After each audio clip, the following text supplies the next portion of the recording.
A ti, Señor, sea toda la gloria. A ti, Señor, se doblará toda rodilla y todos confesarán que tú eres Dios, Dios real, Dios eterno. Con todo gozo, a nuestro Dios.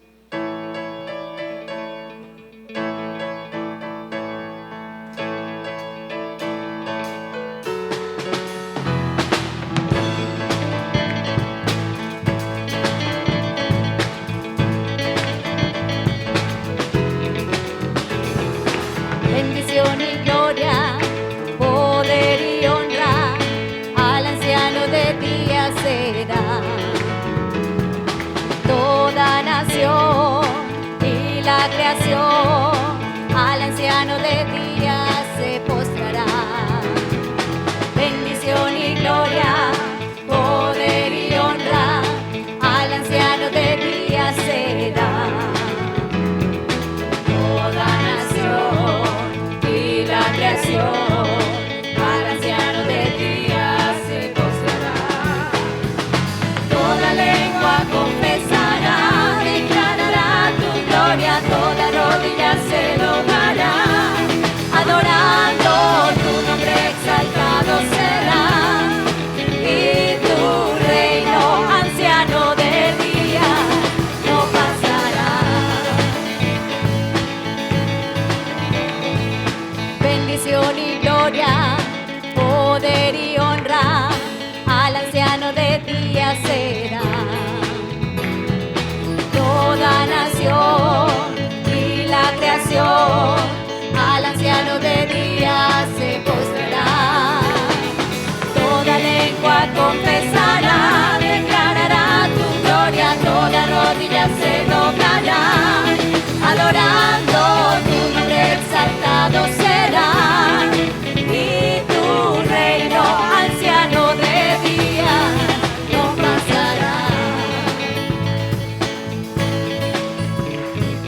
Sobre la tierra tú reinarás, al anciano de días cantar. Tu gran dignidad, Dios, es sin igual, al anciano de días cantar. Sobre la tierra tú reinarás, al anciano de días cantar. Tu gran dignidad, Dios, es sin igual, al anciano de días cantar. Toda lengua confesará, declarará tu gloria, toda rodilla se doblará, adorando tu nombre exaltado será, y tu reino anciano de día no pasará, no pasará, no pasará. Amén. Nuestro Dios es todopoderoso, su reino es eterno.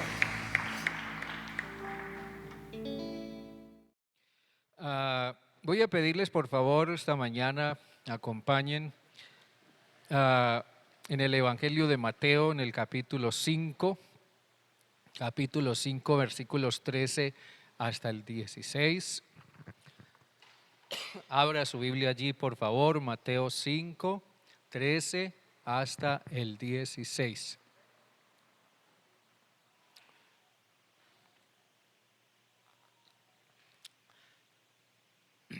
Y voy a pedirle lo tenga allí simplemente abierto en su momento, lo vamos a leer. En su momento lo vamos a leer. Muy bien. Yo quiero que usted piense en la palabra emergencia. Nosotros sabemos lo que es una emergencia, una situación de emergencia, lo que es vivir circunstancias de emergencia. Nosotros estamos hoy en un mundo en emergencia, en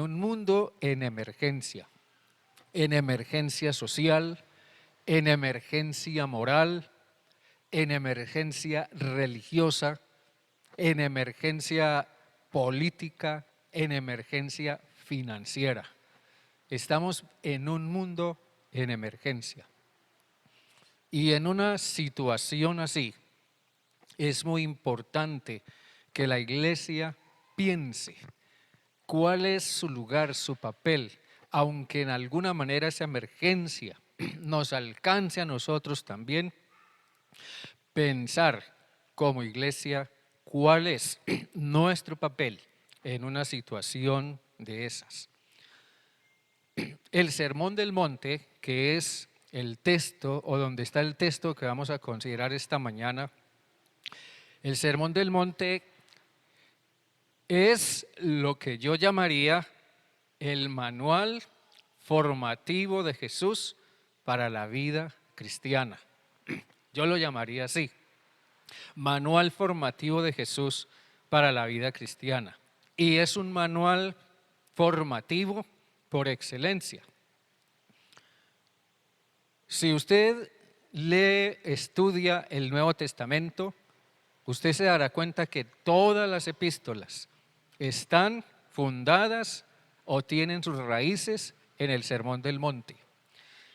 Y Jesús predicó ese Sermón del Monte en una situación de emergencia espiritual, moral, social, política y religiosa y financiera que había también en su propio tiempo. Si nosotros no captamos esa emergencia dentro de la cual Jesús llamó a sus seguidores a hacer sal y a hacer luz, no podremos captar el sentido que esas figuras tienen. Así que yo quiero que usted piense en lo que es ser cristiano, porque ser cristiano, más que un apelativo nominal, es una condición subjetiva, es una condición de adentro, es una forma de pensar y es al mismo tiempo una manera de vivir que se fundamenta en unos valores y en unos principios provenientes de la palabra de Dios, absolutamente, arraigados en el corazón, no negociables, no delegables, y que al ser practicados de manera natural y persistente, traen un incomparable cambio personal y transformación social. Yo creo que eso era lo que tenía en mente Pablo cuando escribiendo a Timoteo le decía: toda la escritura es inspirada por Dios y es útil para enseñar, para redarguir, para corregir, para instruir en justicia, a fin de que el hombre de Dios sea perfecto, enteramente preparado para toda buena obra. Entonces, ser cristiano no es algo que yo deba guardarme para mí mismo. Ser cristiano no es algo que yo deba mantener en forma anónima, sino buscar siempre la forma de darle expresión de manera dinámica, impactante, influyente a través de toda mi manera de vivir. Por eso, ahora sí yendo a nuestro texto, Mateo 5, versículo 13 al 16. Miren lo que dice: vosotros sois la sal de la tierra. Tenga bien presente el énfasis con el que Jesús habla allí a sus discípulos. Pero si la sal pierde su sabor, ¿con qué será salada? No sirve más para nada, sino para ser echada fuera y pisoteada por los hombres. Vosotros sois la luz del mundo. Una ciudad asentada sobre un monte no se puede esconder, ni se enciende una luz y se pone debajo de una vasija, sino sobre el candelero para que alumbre a todos los que están en casa. Así alumbre vuestra luz delante de los hombres, para que vean vuestras buenas obras y glorifiquen a vuestro Padre que está en los cielos. Amén, hermanos. Este texto nos confronta con lo que es ser cristianos. Al menos lo que es ser cristianos en el pensamiento de Jesús. Porque una cosa es el ser cristiano en el pensamiento de Jesús y muchas veces una cosa diferente es el ser cristiano en nuestro pensamiento. Y no siempre nuestro pensamiento parece que concuerda con el pensamiento de Jesús. Y ese ser cristiano se describe en la figura de la sal y la de la luz. Obviamente Jesús está haciendo una comparación y está haciendo una comparación para ayudarnos a ver la forma como Él ve el mundo y lo que se espera que sean sus seguidores en el mundo. Jesús hizo una asignación. Jesús dijo, usted es, ahora tú eres, ahora yo te designo como tal, ahora te nombro como tal. Eso hizo Jesús, hizo una asignación. Por eso el énfasis de la expresión, vosotros sois la luz, vosotros sois la sal de la tierra. Jesús hizo una asignación a sus discípulos de ser sal y luz con un propósito. Pero cuando Jesús hizo esa asignación, Él estaba pensando más afuera que adentro. Nosotros nos hemos acostumbrado demasiado a pensar más hacia adentro que hacia afuera. Jesús estaba pensando más afuera que adentro. Jesús estaba pensando en los inconversos, estaba pensando más en los inconversos que en los creyentes. Jesús necesitaba vidas que fueran el factor opuesto de la vida que es común en el mundo. En el mundo es común simplemente ser egoísta, ser ambicioso, ser orgulloso, ser inmoral, robar, mentir. Eso es lo común en el mundo. Y Jesús estaba buscando vidas que fueran un factor opuesto a eso en el mundo. Jesús estaba buscando vidas a través de las cuales Él pudiera manifestar amor en medio del odio. Vidas a través de las cuales Él pudiera manifestar pureza en medio de la perversión. Vidas a través de las cuales Él pudiera manifestar integridad en medio de la inmoralidad. Vidas a través de las cuales Él pudiera manifestar honradez y transparencia en medio de la corrupción. Entonces, ser cristiano ante todo conlleva una misión singular. Yo como cristiano llevo una misión, tengo una misión. Tú como cristiano, como hombre o mujer cristiano, cristiana, tienes una misión. Tienes una misión donde quiera que vayas y en todo momento y en toda circunstancia. Entonces, esa misión es una misión completamente diferente a la de cualquier otra condición humana. No, esa misión no la puede cumplir ni el gobierno, ni el Ministerio de Educación, ni el Ministerio de Salud. Esa misión no la puede cumplir una ONG secular, por más buenas obras y más buenas cosas que hagan. Esa misión no la puede cumplir ningún organismo humano, sino solamente la iglesia. Solamente el cristiano puede ser sal y ser luz, porque fue a sus seguidores, a sus discípulos, a quienes hemos puesto y hayan de poner su fe en Él, a quienes Jesús designó ser sal y ser luz. Entonces, por una parte, esto implica una cosa. Esto implica la necesidad de asumir una condición real. Una condición real en la que nosotros nos preguntemos de verdad y evaluemos lo que realmente somos. Una condición real.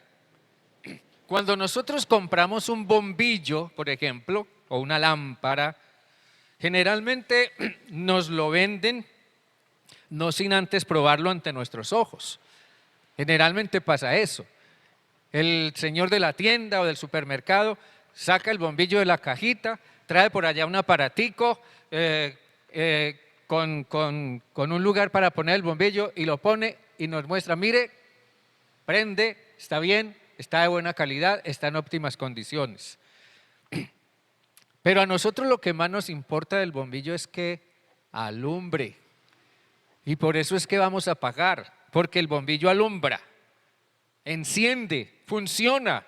Bueno, así como es frustrante un bombillo que no alumbra, imaginemos sal que no sala, imaginemos sal que no da sabor, imaginemos sal que distorsiona el sabor de las cosas, que hace que las cosas en un momento dado sepan diferente, huelan diferente, se vean diferentes. Esto nos hace pensar en lo importante que es que estos elementos tengan un factor de autenticidad real. En un momento dado, en un tiempo en el que Jesús se encontró con un grupo de personas que parece que tenían serios problemas con la autenticidad como creyentes en Dios o como personas que reflejaran realmente a Dios en sus vidas, Jesús les dijo, pero lo que sale de la boca, del corazón sale. Y esto contamina al hombre, porque del corazón salen los malos pensamientos, los homicidios, los adulterios, las fornicaciones, los hurtos, los falsos testimonios, las blasfemias. Estas cosas son las que contaminan al hombre.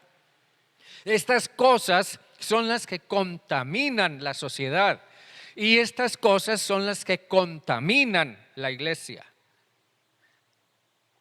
Jesús fue claro cuando habló de autenticidad. Ahora, esto nos hace pensar, estas palabras de Jesús nos hacen pensar que cuando como cristianos nos encontramos con ciertas circunstancias, mejor, nos encontramos con que en ciertas circunstancias lo que sale de nosotros es diferente a lo que se supone que debiera darse, entonces tenemos que detenernos y preguntarnos qué es lo que está pasando.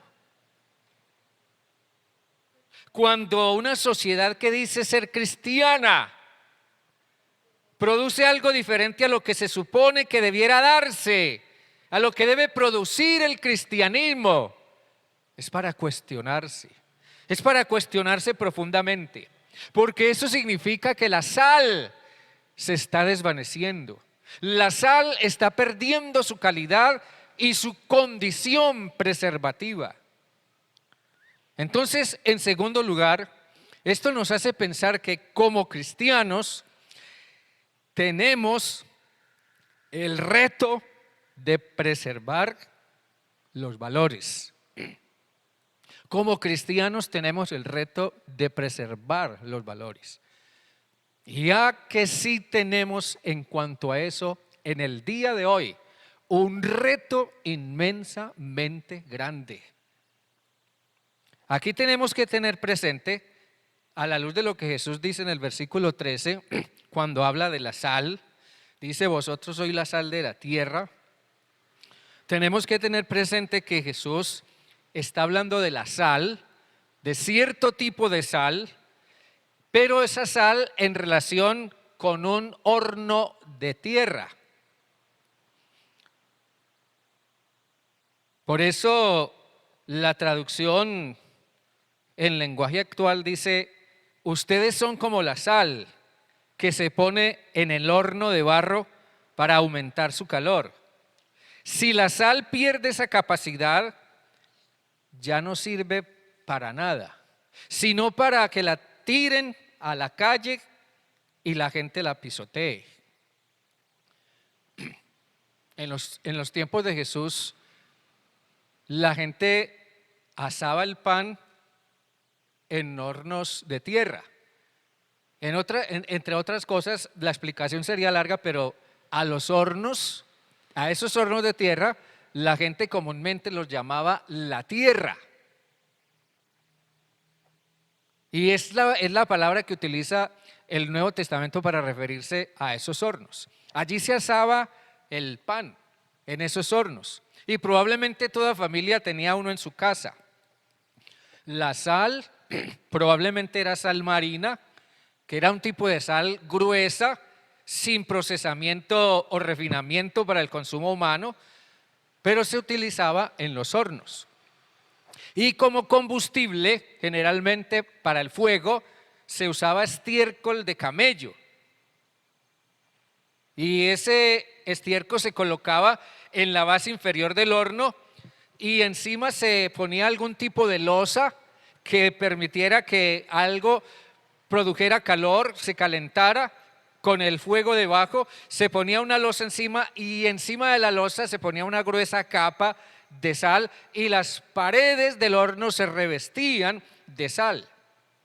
Esto con el propósito de que la sal catalizara, controlara, administrara el calor dentro del horno para que el pan se asara como debía ser. Pero resulta que con el tiempo la sal iba perdiendo su cualidad natural, iba perdiendo su cualidad catalizadora, ya no salaba, o sea, ya no funcionaba como preservativo entre el estiércol y el pan, entonces permitía que el estiércol terminara contaminando el pan. Lo que esto nos enseña es que Jesús ve el mundo como un gran horno. Y también dentro de esa visión de Jesús puede estar la iglesia como un gran horno en el que la clase de gente que se está produciendo es como el pan contaminado. Debido a que la sal, o sea, aquellos de quienes se esperaba que fueran agentes para la preservación de los valores, habían perdido su propia integridad.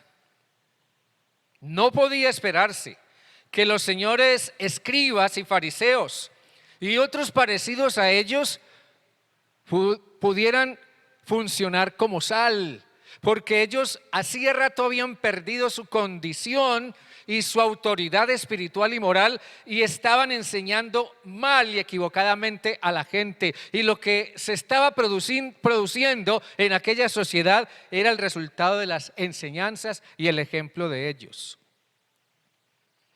Usted piense en alguien que dice creer o ser temeroso de Dios, o asistir a una iglesia, o ser cristiano, o leer la Biblia, o decir que conoce mucho de Dios, pero da mal testimonio. Simplemente da mal testimonio en cualquier manera. Póngase usted a pensar en el inconverso que mira a esa persona que dice creer en Dios, o que dice leer la Biblia, o que dice asistir a una iglesia, o dice ser cristiano. Piense en ese inconverso que ve el mal testimonio de esa persona y piense en que eso es como tratar de comerse un pan que sabe a estiércol. No hay nada que dañe más y contamine más que quienes dicen manifestar fe o una relación con Dios pierdan su condición de sal. Amén, hermanos. Y esto nos lleva al siguiente aspecto y termino acá. Como cristianos, entonces, tenemos la responsabilidad de mostrar el camino. Dice allí los versículos 14 al 16, vosotros sois la luz del mundo. Y una ciudad asentada sobre un monte no se puede esconder. No se puede encender una luz y ponerla debajo de una vasija. Generalmente las versiones más anteriores traducen se me va la palabra, un talmud, un almud, eso, un almud, pero en realidad era un cajón. Un almud era un cajón para medir grano o para medir harina, y eran de diferentes tamaños. ¿A quién se le ocurriría encender una luz, una lámpara, y encima de eso ponerle, o mejor, encima de la lámpara poner un cajón? Eso no tendría sentido. En este pasaje, entonces, quien enciende una luz debe hacerlo a conciencia de la necesidad de alumbrar para que otros puedan ver. Hay emergencia cuando la sal pierde su sabor o pierde su condición salinadora o pierde su condición preservativa. Se presenta una gran emergencia por causa del pan que comienza a producir. Hay una gran emergencia cuando falta la luz. Sí que hay emergencia cuando falta la luz. Es importante que se encienda la luz para que otros puedan ver. Nadie haría algo tan absurdo como encender una luz y cubrirla con un cajón en el piso. El lugar correcto es el candelero, o sea, la base especial para colocar una lámpara de aceite, de tal modo que desde una parte alta alumbre a todos. Eso nos muestra que el creyente cristiano debe ponerse en una posición de alumbrar. Debo asumir una actitud de alumbrar. Debo ubicarme en un contexto donde alumbre y debo procurar alumbrar en el lugar o circunstancias donde Dios me ponga. Yo alumbro cuando me opongo al establecimiento de valores inmorales. Alumbro cuando me opongo al establecimiento de valores antiéticos, nocivos y dañinos. Yo alumbro cuando me niego a ser parte de la corrupción teniendo oportunidad de hacerlo. Yo alumbro cuando hablo la verdad en lugar de mentir. Yo alumbro cuando decido ser fiel, moralmente fiel, cuando podría hacer algo diferente. Yo alumbro cuando estoy de parte de la verdad. Nosotros estamos viviendo en estos momentos en Colombia, yo pienso, tiempos que hace muchísimos años no se veían en este país. Y todos nosotros sabemos lo que está pasando por ahí, no sé hasta cuándo. La hermana oraba ahora rato que ojalá Dios siga guiando esos diálogos y se concerte adecuadamente un buen acuerdo y se solucione de la mejor manera toda esta situación. Pero estamos viviendo un tiempo de mucha calamidad. Pero lo que más me llama la atención es que es un tiempo en el que es cuando la política comienza a fluir. Y política por aquí, política por allá, y política más allá, y este político, y este otro, y aquella otra. Y bueno, la política va y viene. Yo siempre he pensado que más allá de las perspectivas políticas que toda persona, incluyendo nosotros, tenemos derecho a tener, pero más allá de las perspectivas políticas que alguien pudiera tener, está la condición de cristiano. Está la condición de cristiano. Las ideas cristianas suelen reñir profundamente la mayoría de las veces con las ideas políticas. Por eso quizás en algún momento no sea necesario elegir entre ser cristiano y ser político. Pero mi punto no es tanto eso. El punto es que dentro de ese contexto las cosas se complican cuando el cristiano se confunde en el mundo. El punto es que no se distingue entre el cristiano y el mundano.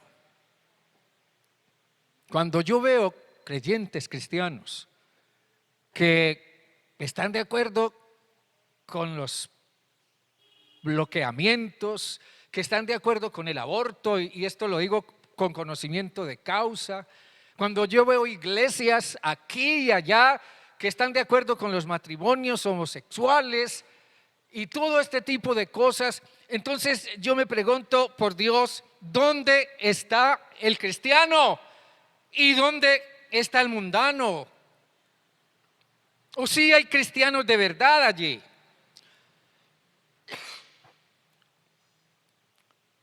Aquí otro punto es que el cristianismo plantea una perspectiva diferente en medio del contexto en el que Dios lo ha puesto.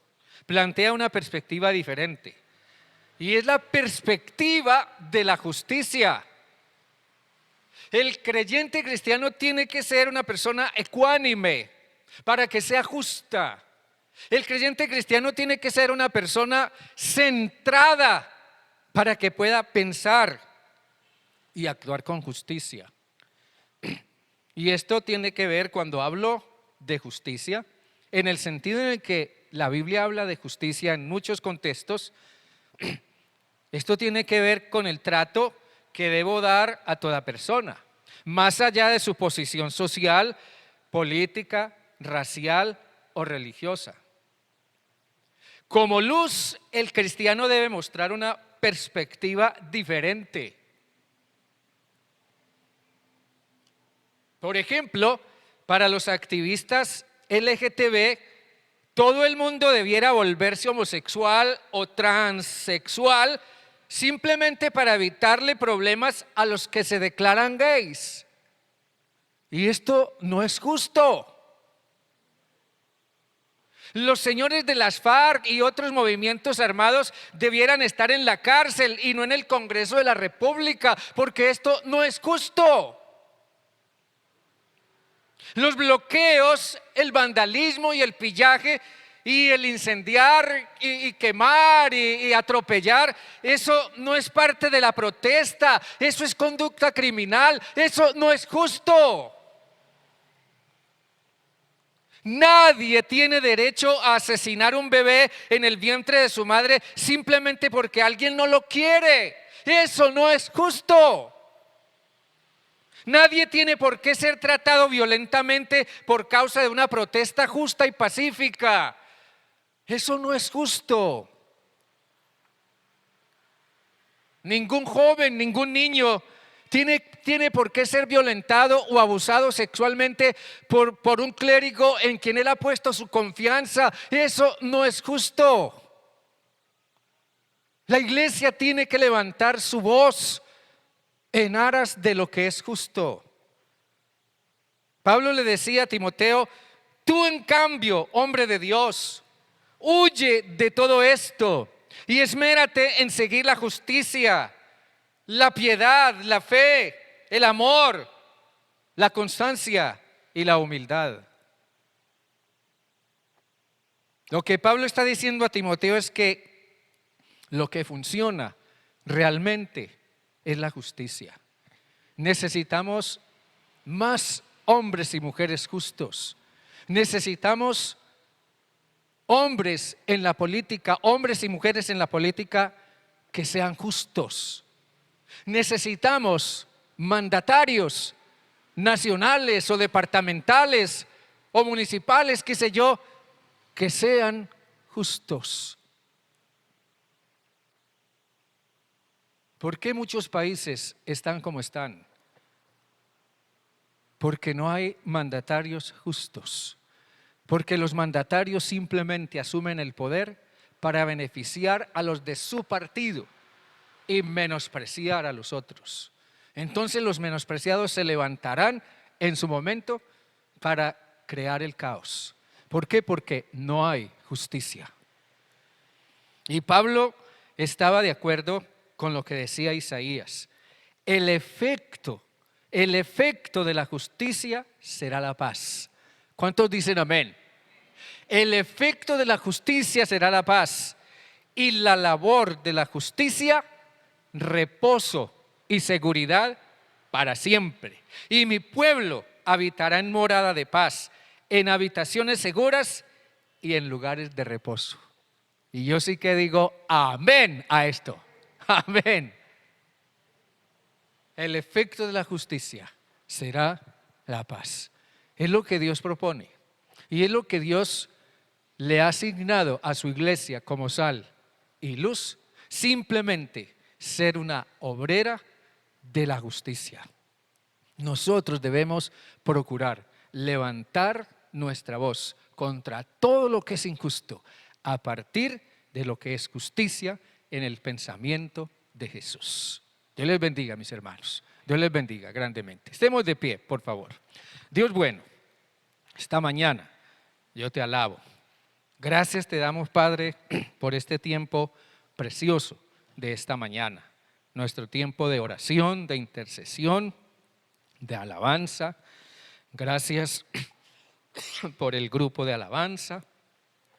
Gracias por cada uno de mis hermanos que están acá presentes hoy, extrañando profundamente a los que no han podido llegar, los que están enfermos, por quienes te rogamos, Señor, que tú los guardes, los fortalezcas y les traigas sanidad.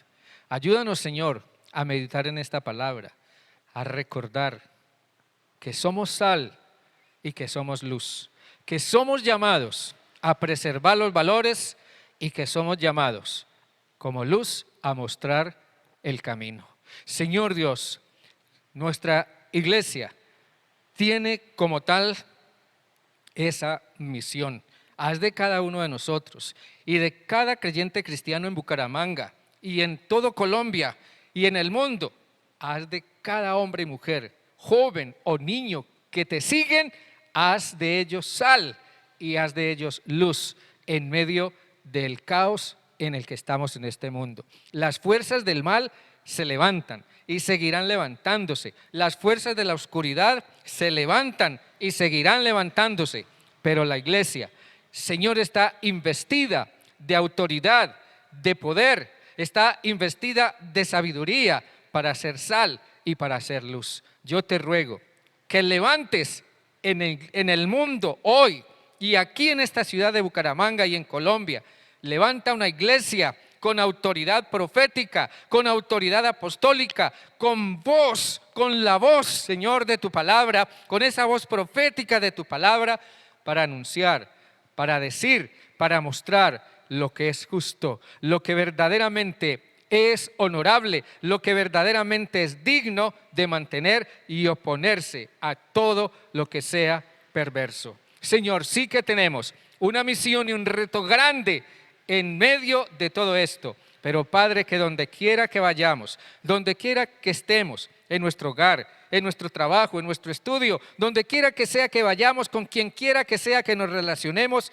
sepamos ser sal y ser luz en todo momento, porque nuestro mundo hoy en emergencia necesita de la sal y de la luz. A ti sea, Padre, la honra y la gloria por siempre en Cristo Jesús. Amén y amén. Dios me les bendiga, hermanos, grandemente. Amén.